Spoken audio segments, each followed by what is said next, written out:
Pagbuo ng Domestic Travel Affordability Task Force ay sinulong sa Kamara bilang tugon sa mahal na domestic travel. Radyoman Grace Mariano sa balita.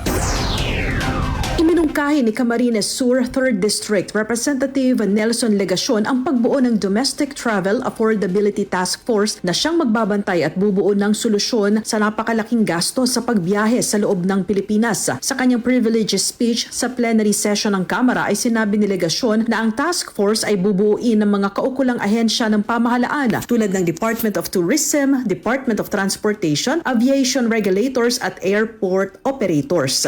To establish a domestic travel affordability task force composed of the Department of Tourism, DOTR, CAAP, CAB, and airport operators with one clear mandate to reduce total domestic travel costs on priority tourism routes.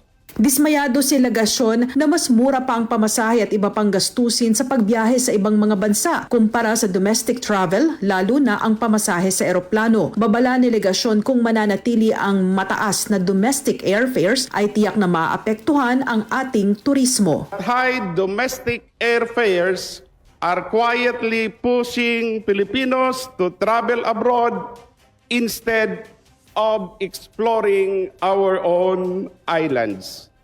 Hindi po lalago ng maayos ang turismo natin kung ang mismong pagpunta sa destinasyon ay nagiging luho, lalo na para sa mga nakatira dito sa ating bansa. Yan po si Representative Nelson Legacion. Kasama mo sa DCXL RMN Manila, Radyoman Grace Mariano, Tatak RMN.